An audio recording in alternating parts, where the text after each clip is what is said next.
Bom dia, boa tarde, boa noite. Estamos começando mais um NGF Entrevista. Eu sou o Lucas Sampaio, estou aqui com... Rodrigo Ferreira. E hoje nós vamos bater um papo com esse rapaz aqui que é produtor, roteirista de cinema e quadrinhos e já tem aí dois projetos de sucesso no Catarse e está agora com o terceiro, Felipe Canho. E aí, Felipe, tudo bem? Tudo bom? Tudo bom, gente? Obrigado por me receber, é um prazer estar aqui. Prazer é nosso ter você aqui com a gente. Então, vamos começar aí com essa batinada de perguntas.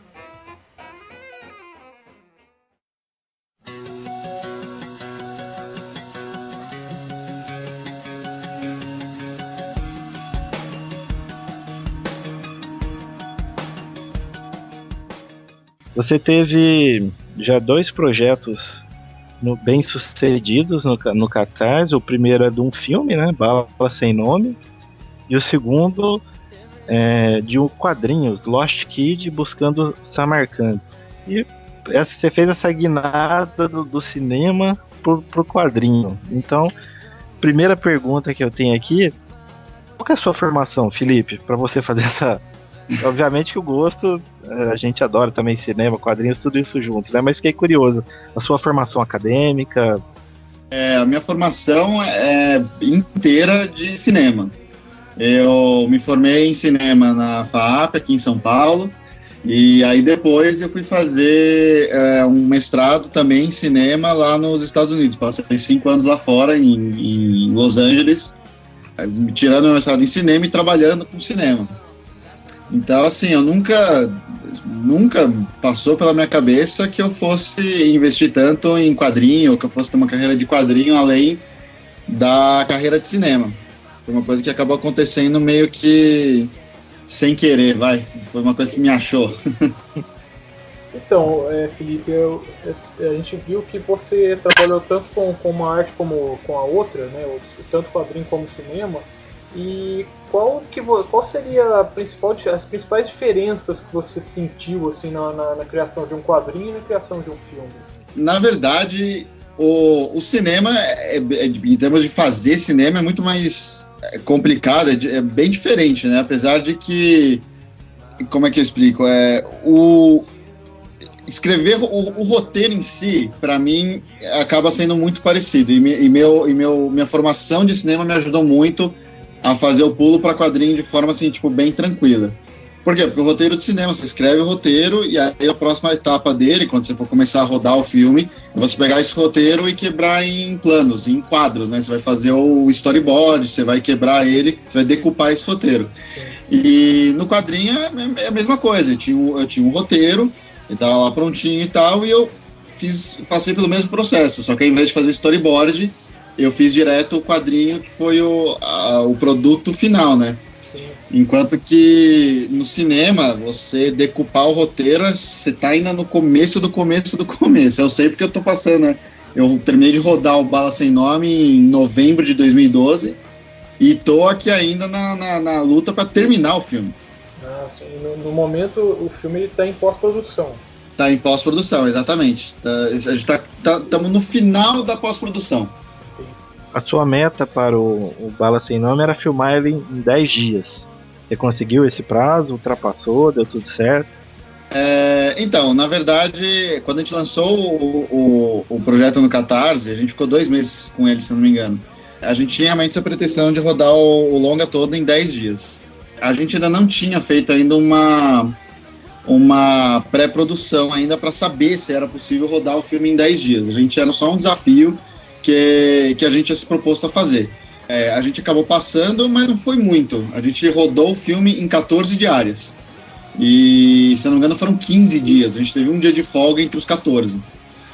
Então, foi assim, a gente passou um pouquinho da proposta, né, que a gente tinha colocado no Catarse, mas, ao mesmo tempo, tipo, foi uma coisa impressionante, né? Tipo, rodar um longa inteiro em 14 dias não foi fácil.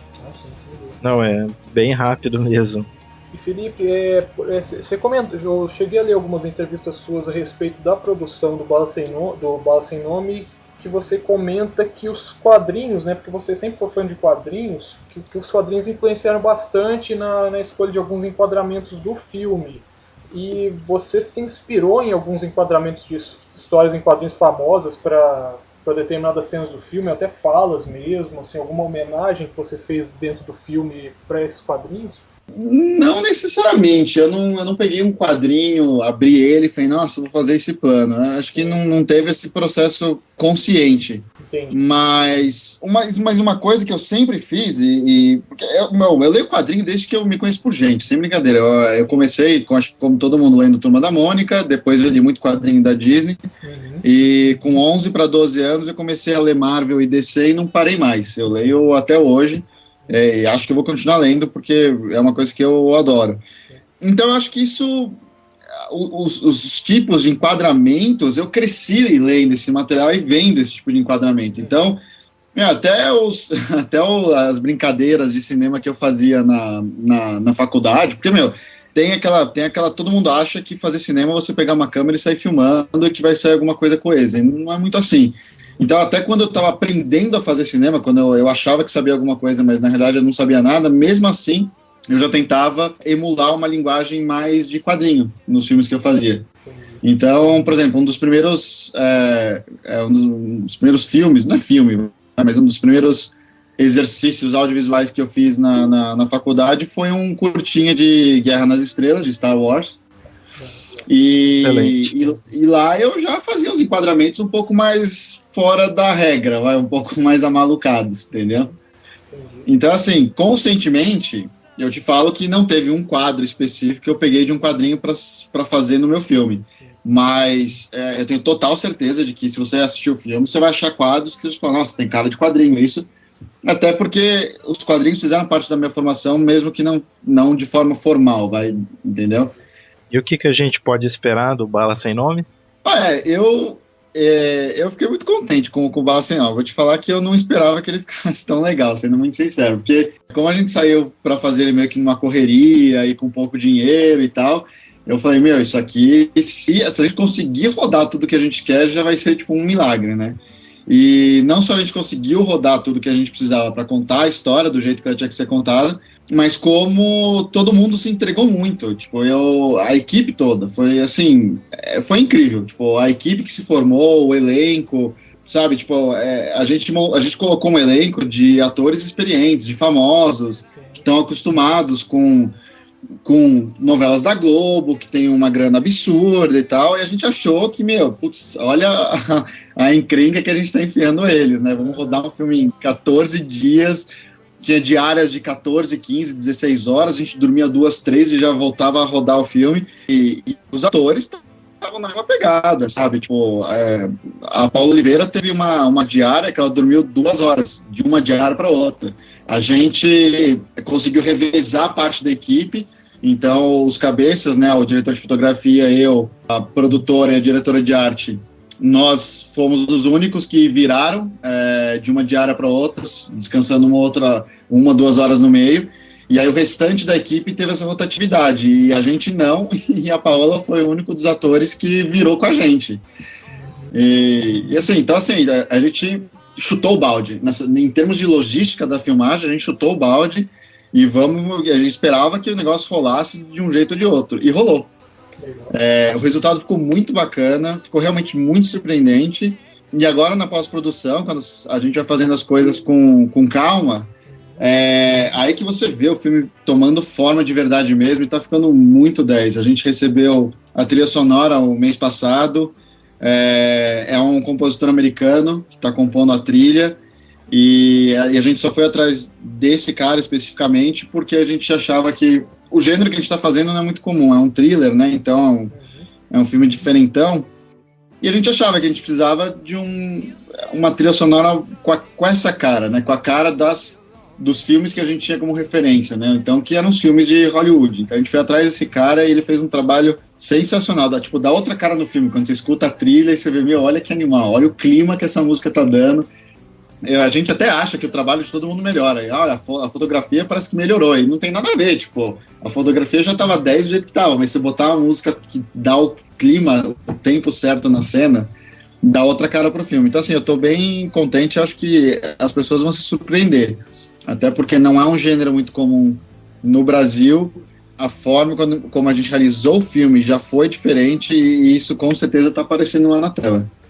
E já tem alguma previsão de estreia? Olha, que a gente lança esse ano, a gente lança. Isso é fato, a gente está bem na retinha final mesmo.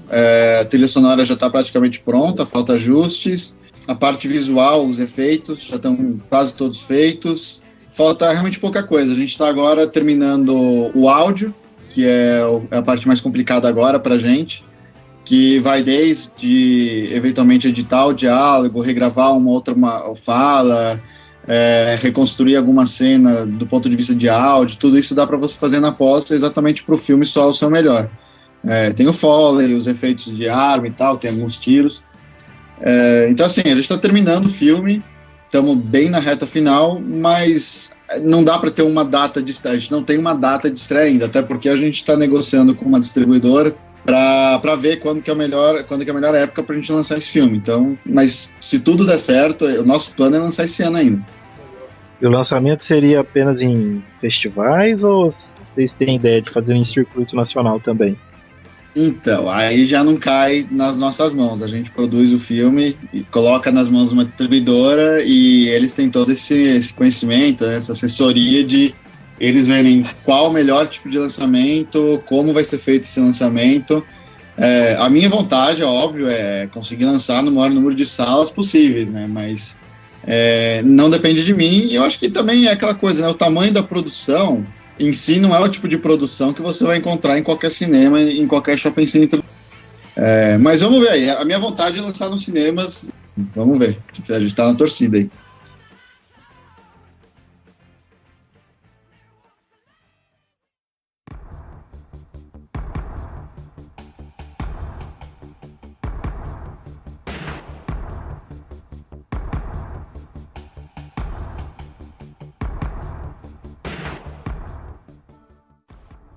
Lost Kids.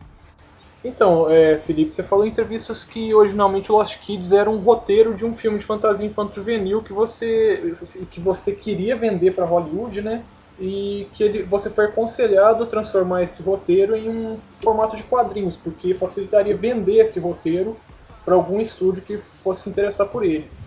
E no final do ano passado ela saiu em formato digital lá nos Estados Unidos, certo? Certo, enquanto aqui no Brasil a gente lançou o Lost Kids inteiro numa paulada só, né, num livro só de 300 páginas, lá nos Estados Unidos a gente está lançando edição por edição, né, então são 8 edições, as 5 primeiras já foram lançadas, eles estão lançando uma por mês, e eu não tenho o menor controle sobre isso, eles lançaram a primeira em janeiro, a segunda em fevereiro, março, abril, maio, a próxima vai ser agora em junho, se tudo der certo. Entendi. Cara, a história do Lost Kids, na verdade, eu nunca tive essa pretensão de vender o roteiro, porque isso seria uma história fantástica, seria uma historinha de Cinderela, né? Tipo, um brasileiro chegando lá para estudar cinema, começa a estagiar e tal.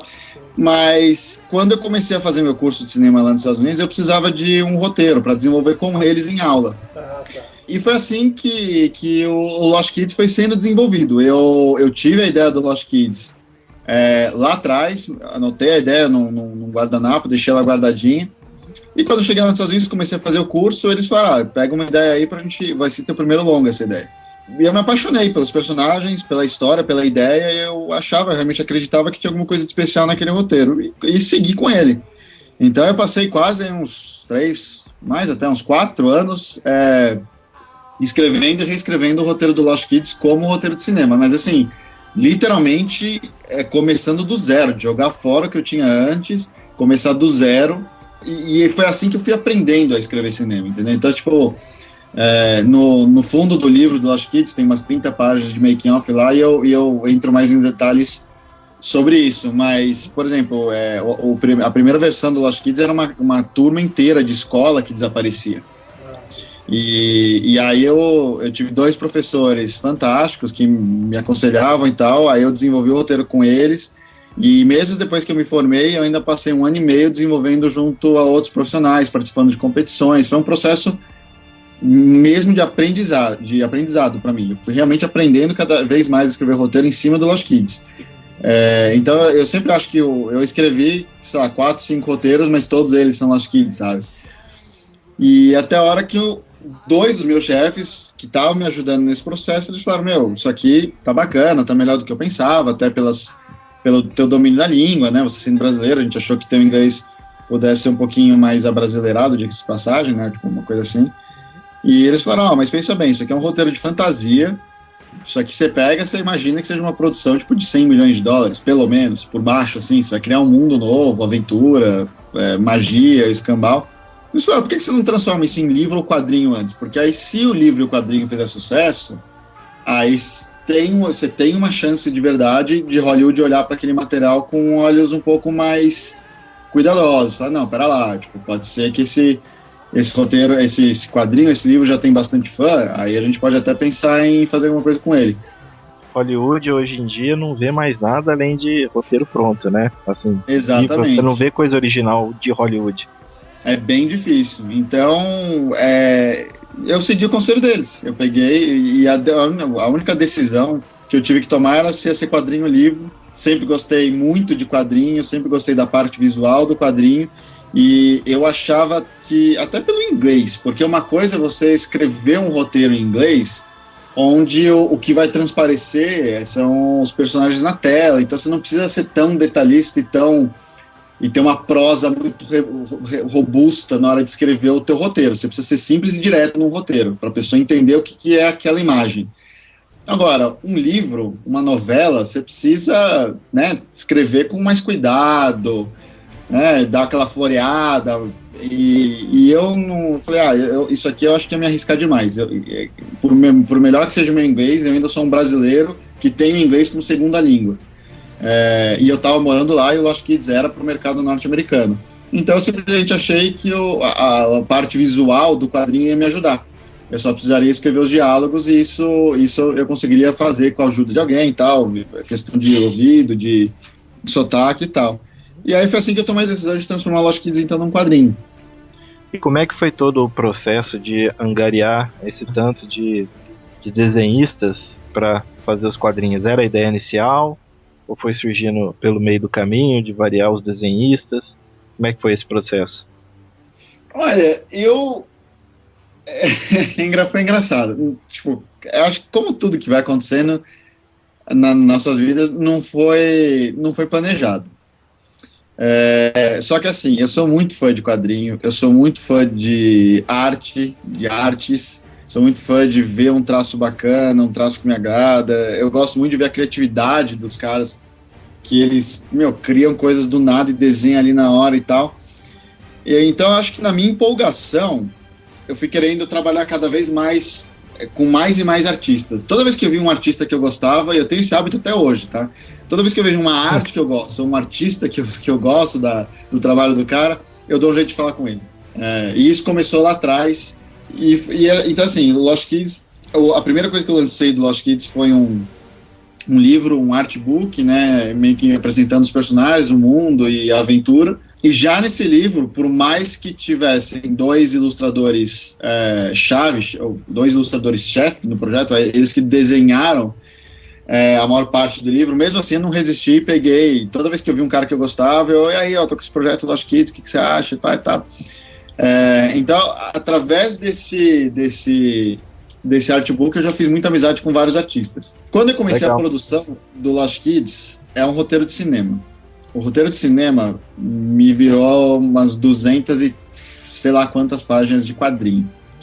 Eu nunca imaginei que iam ser vários artistas, que eu ia pegar essa obra e dividir em edições. A minha ideia era que um ilustrador ou dois desenhasse tudo para ficar uma coisa uniforme.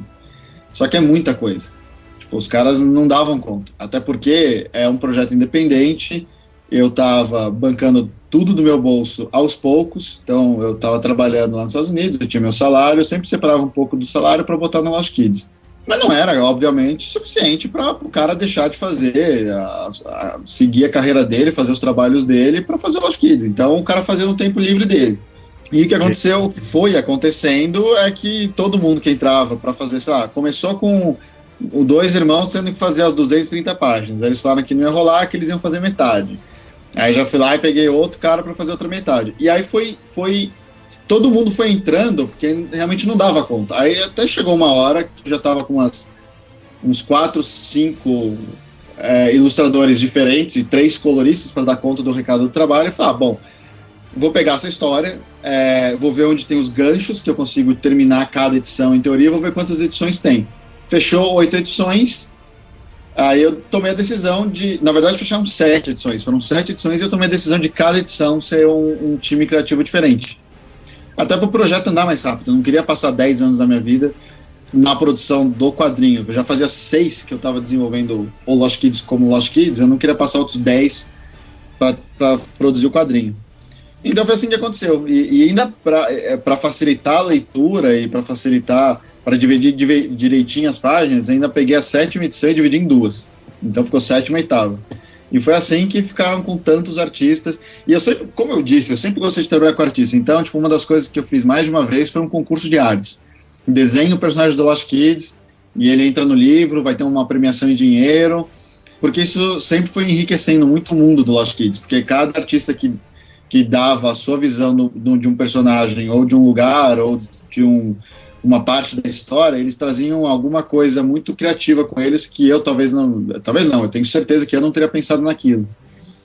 Então essa parceria que eu tenho com artistas sempre me serviu muito bem, e eu continuo com elas até hoje. O 3-2-1 é isso também. O 3-2-1 vão ser, se tudo der certo, se a gente atingir todas as metas do Catarse, vão ser aí 19 histórias e cada história está sendo desenhada por alguém. Nossa, que legal.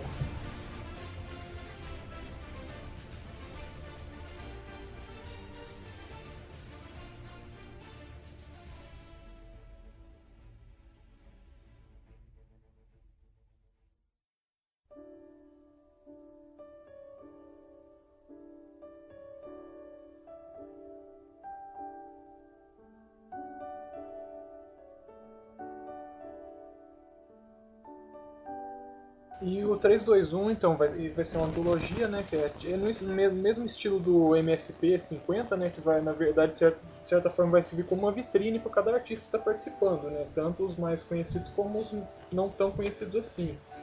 E nesse caso, diferente do Lost Kids, aparentemente cada história foi pensada tendo cada artista em mente, ou como é que foi exatamente o processo de produção do que está sendo, né, na verdade, o processo de produção do 3-2-1?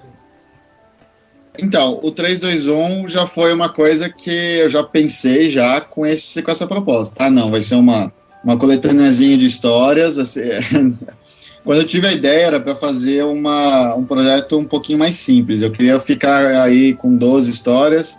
E aí eu acabei... O que aconteceu? Eu voltei do FIC, que é o Festival Internacional de Quadrinhos lá de Belo Horizonte, o ano passado. Eu lancei o Lost Kids lá.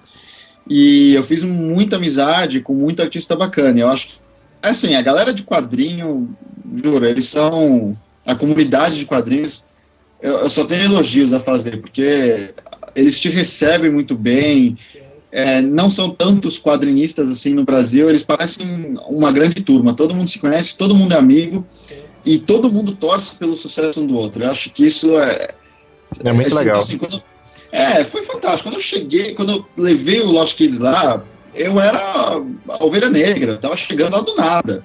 Meu, quem que é esse moleque aqui? Quem é esse cara, né, que chegou com um livro do nada? Até porque o Lost Kids, a equipe inteira do Lost Kids que fez, o Lost Kids não tem brasileiros, tem 2 brasileiros só. O resto da equipe toda é gringa. Então eu meio que produzi o Lost Kids sem entrar no radar da indústria de quadrinhos brasileira. A comunidade de quadrinhos não sabia quem eu era e nem quem era o Lost Kids. Eles foram saber quando o projeto subiu no Catarse e quando eu apareci lá com o livrão no FIC, né? E aí eu voltei do FIC com essa ideia. Falei, não, putz, eu fiz muita amizade, o pessoal me recebeu super bem. Por incrível que pareça, existem muito mais ilustradores na indústria do que roteiristas. Então eu percebi que muitos desses ilustradores, eles gostam de trabalhar com outros brasileiros, com outros roteiros. Até o pessoal que trabalha para Marvel, para DC, eles gostam de fazer algumas coisas mais autorais, porque eles gostam de ter essa liberdade de dar uma viajada no traço, soltar mesmo a cabeça naquilo que eles estão fazendo. E aí surgiu a ideia do 3-2-1. Vou fazer uma coletânea de contos. Eu quero que cada conto tenha um artista. Inicialmente, eu tinha pensado em 12 histórias. Eu não tinha escrito elas ainda. Eu tinha só uma ideia de uma ou outra. Mas o que aconteceu? Eu mandei o convite, sei lá, para uns 14, 15 caras, já sabendo que alguns deles têm prazos apertados nas revistas que eles trabalham, e eles iriam falar não, mas eu falei, vou apresentar o projeto, vai que o cara consegue encaixar 3 páginas aí na agenda dele, vamos arriscar. E o que aconteceu, para minha surpresa, foi que, tipo, a grande maioria deles aceitou. Então, tipo, de cara eu tinha, sei lá, convidado 15 artistas, 14 falaram que sim. Aí eu já falei, putz, já tô com história a mais. A galera curtiu a proposta, eles acharam bacana a proposta do 321, acharam que é um projeto legal, eles querem participar. E aí foi o que eu te disse, toda vez que eu conhecia alguém, que eu vi o trabalho de alguém, ou que eu tinha uma história pensada, eu vi aquele traço, falei, putz, esse traço vai ficar legal com uma história XYZ. E eu ia lá e falava com o cara. E o projeto foi crescendo, o projeto foi crescendo. Então, o resultado aí hoje é que a gente está produzindo 19 histórias, eu quero muito colocar as 19 no livro, espero que dê certo a gente fazer isso. Além das 19 histórias, a gente ainda tem mais umas 4 artes exclusivas para o projeto também. Tem print para os 100 primeiros apoiadores, tem um dos pacotes de recompensa no Catarse, você compra o livro e ganha 3 mini posters para acompanhar o livro também, então cada posterzinho desse vai ter uma arte, e tudo eu acho da minha admiração que eu tenho pelos artistas e pelo que eles fazem, porque eles conseguem fazer uma coisa que eu não consigo, que é literalmente pegar uma ideia que eu tenho e transformar aquilo em realidade, botar no papel, né? Todas essas histórias, o roteiro é seu? A grande maioria das 19 histórias tiveram 3 histórias que eu convidei roteiristas, falei, eu só dei tipo a direção, mas faz uma história, vou contar aqui um exemplo, eu falei com o Carlos Stefan do John Zink, liguei para ele e falei, Carlos, eu preciso de uma história com dinossauro, se vira. E ele se virou, fez uma baita história, mas aí o crédito da história é todo dele, tipo, eu só disse para ele, quero uma história com dinossauro. E ele veio com a história. O Carlos Ruas assinou um roteiro com o irmão dele, com o Guilherme. O Marcelo Maiolo, que é um colorista da DC, ele veio falar comigo, ele já estava no projeto, ele veio falar, Filipão, eu sempre gostei de escrever, cara. Posso escrever uma história pro 321? Você me diz o que você acha e tal. E ele veio com uma historinha pronta, tipo, muito engraçada, com um senso de humor que eu não tenho, mas que eu apreciei, eu dei risada quando eu li a história dele, então foi outra história que chegou pronta. Então, essas 3 histórias eu não meti o dedo, e aí tiveram outras 3 ou 4 histórias que eu co-roteirizei, ou a pessoa teve a ideia e veio falar comigo e eu escrevi o roteiro, ou eu tive a ideia, passei a bola para alguém e o cara escreveu. Mas eu tive uma parceria aí, com mais 3 caras. Então eu diria que dos 19 roteiros, uns 12, 13 devem ser eu que escrevi sozinho, e aí uns 6, talvez 7 que eu colaborei com alguém. E dessas histórias curtas, tem alguma que você terminou de escrever e falou assim, poxa, essa história aqui poderia ficar legal se eu desse uma ampliada nela e transformasse ela numa história maior? Teve alguma que você tem vontade de fazer isso? Tem, na verdade tem mais de uma, viu? Eu não quero estragar a surpresa, mas tiveram 2, na verdade. 2. Bom, tem uma historinha do Lost Kids, que a proposta do 321, para quem está ouvindo e não conhece ainda, são histórias curtas de 3 páginas cada uma, com 2 personagens e um final surpreendente, tem que ter um twist no final. E o twist da historinha do Lost Kids é bem focado para quem já leu Lost Kids. Então, se você leu Lost Kids e a história tem começo, meio e fim, não é uma coisa que você vai terminar de ler Lost Kids e vai ficar com a cuca coçando para saber o que acontece. Não, a história tem um começo, meio e fim.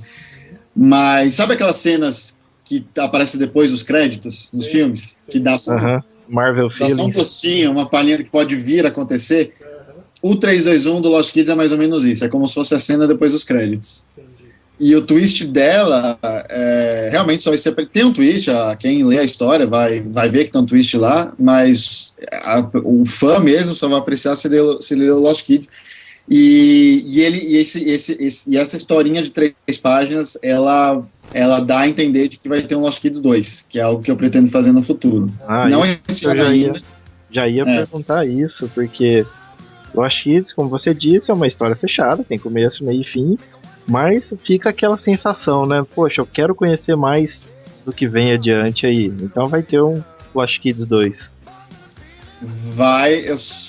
Eu não pretendo fazer nada de Lost Kids este ano.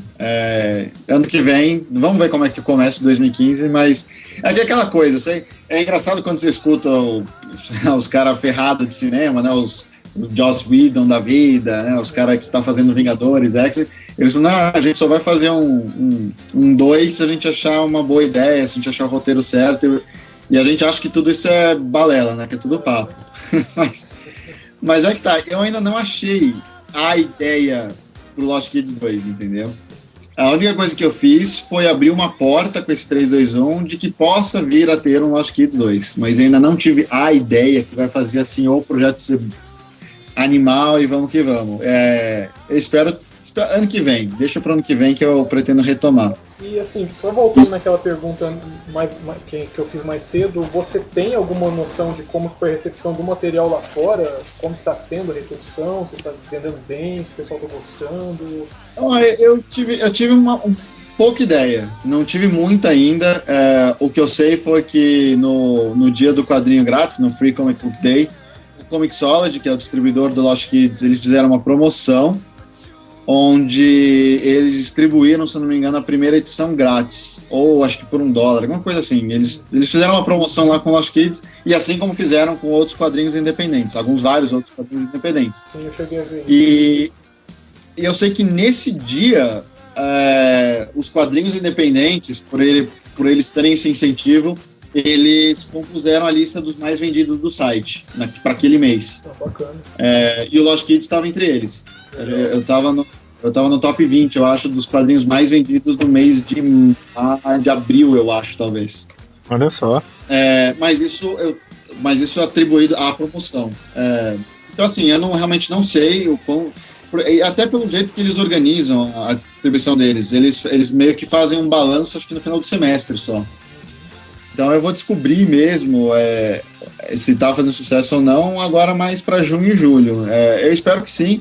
Sim, não tá fazendo tanto sucesso quanto está aqui no Brasil, porque aqui no Brasil eu participo dos eventos, como autor, apresento o livro para quem tá lá. Então, assim, e fora que teve o Catarse, né? O Catarse, na época do Catarse, saiu em vários portais, várias mídias, todo mundo ajudou e tal, fez um belo barulho na internet. Então, eu já saí eu já saí com o lançamento do Lost Kids com mais da metade da tiragem dele vendida. E hoje já está quase esgotando. Tem de 1.200 livros, eu acho que eu tenho uns 200, mais ou menos. Olha aí, pessoal, vamos correr para adquirir o seu.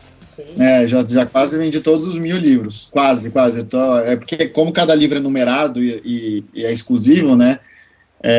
Eu posso afirmar que eu já 984 livros já foram. E esgotados esses livros que foram produzidos pelo Catarse, e encerra de vez? Como é que é? Vai ter uma outra tiragem? Como é que funciona essa parte de tiragem de um livro que foi financiado pelo Catarse e que ainda não tem editora ou tem? Não tem editora. Não tem. Então, eu participei da rodada de negócios durante o FIC, teve uma rodada de negócios organizada pelo Sebrae, onde eu conversei com 4 editoras. Uma delas, que eu não vou falar quem foi, mas uma delas, nem sei que estava fazendo essa rodada de negócios, porque o cara abriu o jogo para mim e falou assim, até 2016 a gente já está com todos os nossos projetos delineados, e a gente só está aqui para conhecer o pessoal que está produzindo quadrinho, mas a gente não tem interesse em pegar projetos de fora. Eu até fiquei meio assim, falei, pô, sacanagem, né, meu? É o teu tempo e o meu tempo que você tá perdendo, né? Não é só o seu. E aí as outras 3 editoras que eu tive o prazer de sentar e conversar, eu dei uma cópia do Lost Kids para cada uma delas, eles gostaram, ficaram impressionados com o material, né? Afinal, é um livro de capa dura, impresso em couchê, 300 páginas, realmente ficou uma edição bonita. Mas entrei em contato com eles depois da rodada de negócios, não teve seguimento, não sei porquê, não sei qual a razão, aparentemente eles tinham gostado, mas de qualquer maneira eu já tomei a decisão de que essa tiragem do Lost Kids, por enquanto, é única. Não vou fazer outra, até porque eu nem tenho como bancar outra, é um material caro de se produzir. E eu não vou abrir outro Catarse pro Lost Kids, já fiz já pessoal já apoiou, já garantiu sua cópia, eu não vou fazer de novo. Foi o que eu disse agora, eu vou começar a partir para outros projetos. Então, eu acho muito legal eu vender todos os livros do Lost Kids, eu espero que aconteça ainda esse ano, que parece que vai acontecer, porque tá vendendo bem, eu já tenho participação marcada aí para Multiverso, para Comic Con Experience, para GBCon, então, cada vez que eu vou nessas feiras, eu vendo aí uns 30, 40 livros, né? Então, eu espero que continue esse sucesso, né? Eu continuar vendendo esses livros. E não vou querer fazer outra tiragem, não. Vendeu, esgotou. Quem conseguiu, quem não conseguiu, vai ficar chupando o dedo. Claro. E assim, a diferença de formato é muito grande assim, entre o Lost Kids e o 321. O Lost Kids é uma história mais extensa de 200 páginas e o 321 já são histórias bem curtas. É um desafio muito grande assim, ir de um para o outro, de um formato para o outro. O 321, para mim, em termos criativos, foi um respiro, porque toda vez que eu vou escrever um longa-metragem, é um processo, não tem como, é demorado, você demora aí 3, 4, 5, 6 meses escrevendo um roteiro, entendeu? Às vezes até um ano. Então, assim, é um processo desgastante, você tem que passar por várias versões, as pessoas estão envolvidos naquele projeto com você, vão ler, vão dar nota, aí você tem que mudar isso, mudar aquilo. É um processo, é difícil, é desgastante, e o 321 já, na minha cabeça, já surgiu como para ser feito de forma rápida, até isso está no nome, 321 Fast Comics, é para ser uma história rápida de ser produzida e de ser consumida. Você vai ler 1, 2, 3 e vai curtir, espero que você vai curtir o final diferentão que a gente deu para cada história. Toda história realmente tem um final diferente, tem um final surpreendente, tem um twist.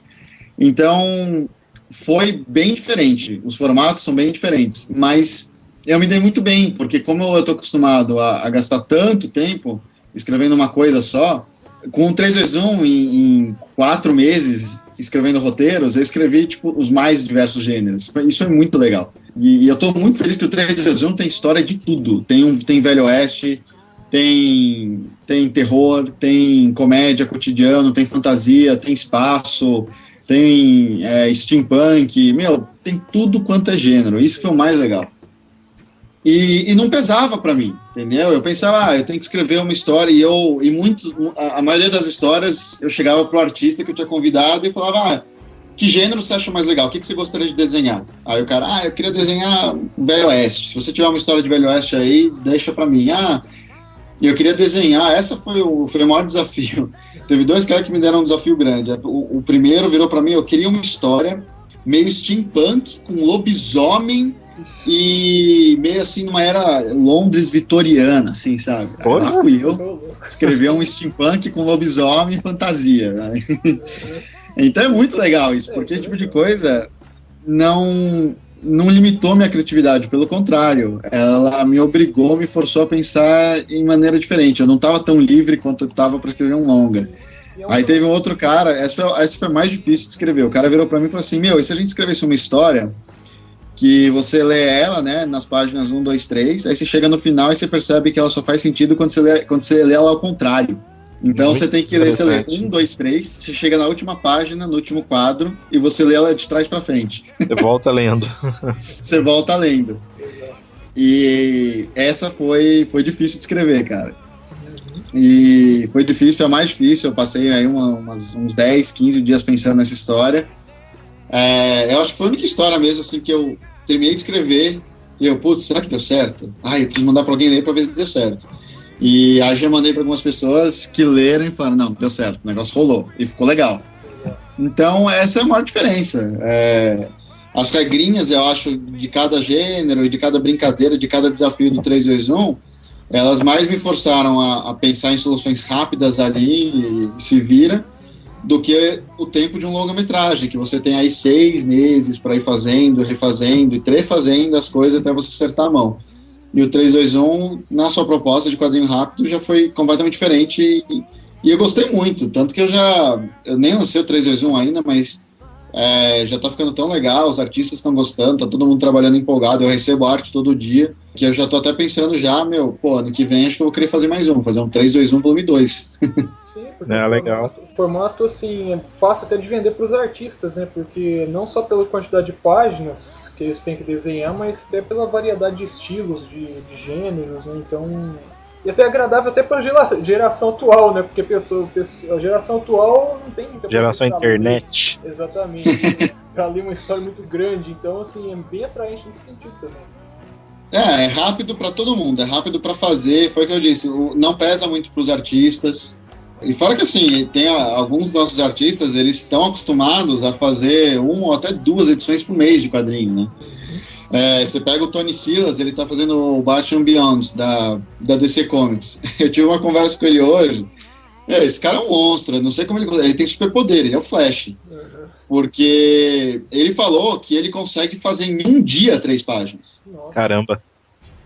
Assim, isso não é normal, eu sei que isso não é normal.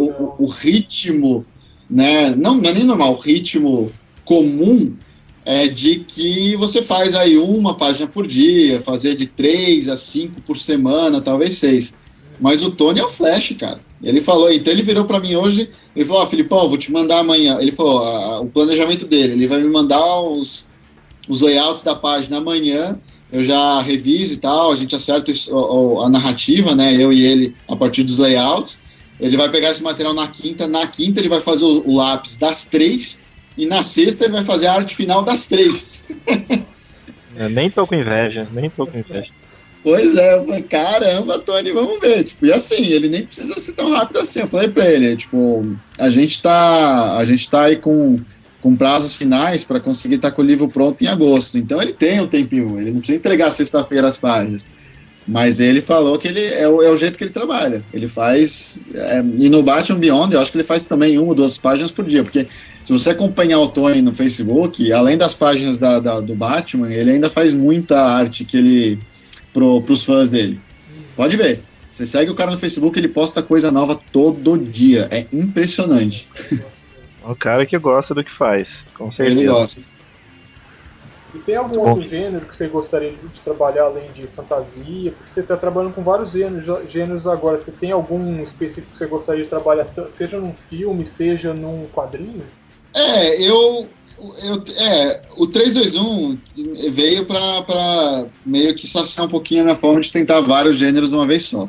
Tiveram histórias que eu gostei mais de outras, e foi interessante a pergunta que vocês fizeram sobre, tem algum 3-2-1 que você imagina que possa virar alguma coisa mais longa? Tem pelo menos 3. Assim, de cabeça, agora pensando nisso nada, tem 3 histórias que foram criados personagens e mundos, né, em realidades em volta deles, que tem espaço sim para desenvolver isso mais para frente num arco maior de história. Inclusive a história que eu estou fazendo com o Tony tem isso, e que é um cara que eu estou assinando o roteiro junto com ele, porque ele me trouxe o conceito, a ideia, e eu peguei esse negócio e transformei num roteiro. E a gente conversou, não seria legal se a gente pegasse isso aqui e fizesse e tal. Mas assim, não tem planos, não tem plano nenhum. A gente está fazendo 3-2-1, são apenas histórias que a gente enxerga que possam vir a ser desenvolvidas de forma a englobar mais coisa. Mas até para não fugir da proposta do projeto, todas as histórias de 3 páginas têm um final, e um final surpreendente, que nem eu já falei aqui 300 vezes. Agora, o meu próximo filme, por exemplo, é uma comédia romântica, que é um gênero que eu adoro assistir, mas eu nunca fiz até aqui. Eu já escrevi uma outra comédia romântica, mas ela ficou só em forma de roteiro, a gente não chegou a filmar ela. Mas acho que essa próxima, se tudo der certo, vai ser meu segundo longa-metragem. Já é um gênero bem diferente até de tudo que eu fiz no 3-2-1. No 3-2-1 tem comédia e tem romance, mas não tem comédia romântica, porque eu acho que esse é o tipo de gênero muito específico ao cinema, né? Tipo, é difícil achar exatamente, é bem marcado. Mas o meu próximo projeto de quadrinho já é uma coisa completamente diferente. É um thriller de espionagem de época, que se passa no comecinho do século XX. Então, o que eu mais gosto, na verdade, é misturar. Eu gosto de fazer várias coisas diferentes. E o 3-2-1, para isso, foi muito legal, cara. Tipo, eu não tenho como enfatizar como foi bacana. No mesmo dia, hoje eu recebi a arte de 4 artistas diferentes. Eu recebi uma arte de fantasia mesmo, no melhor estilo Skyrim medieval. Eu recebi uma arte de um curta nosso de terror, de um 3x1 de terror, de monstro, de Hollywood, essas coisas assim e tal. Recebi uma mais clássica, de final aí do século XIX. Então, assim, são coisas completamente diferentes uma da outra, sabe? E isso é muito legal. Ah, e eu recebi uma de pirata também. Isso foi meu dia de hoje. Tá bem variado, tá realmente instigando a curiosidade aí. Tenho certeza de quem tá ouvindo pra dar a sua contribuição no Catarse. Você não tá levando um livro só, né? Você tá levando várias histórias. Isso é interessante. Ô Felipe, obrigado pelo seu tempo aí, pelo bate-papo. Imagina, gente, eu que agradeço vocês estarem aqui comigo, abrirem essa oportunidade para eu conversar, para eu apresentar o meu trabalho aí para quem estiver ouvindo. Muito obrigado. Aliás, quem estiver ouvindo chegou até aqui, valeu, agradeço muito. E espero que vocês apoiem o projeto 321 no Catarse. Quanto mais a gente conseguir lá levantar lá, melhor vai ser o livro que o pessoal vai receber, né? Que essa que é a intenção das metas estendidas que a gente ainda não abriu. Vamos ver se vai abrir logo. Sim, o projeto tá bem promissor, assim, que deu pra empolgar bastante com ele. Espero que sim. Tipo, a gente que tá fazendo, a gente tá se divertindo muito. Eu tô adorando a produção do 321. Foi o que eu falei, eu tô gostando tanto que eu já tô pensando no volume 2 pro ano que vem já. É isso aí, vamos ver o que aguarda, então, nos próximos dias, né? Vamos dar uma bombada nesse Catarse aí. Exato. Vamos sim, se Deus quiser. Tá, já então, vamos terminando por aqui. E até o próximo programa, pessoal. Valeu! Valeu, muito obrigado, um abraço. Outro.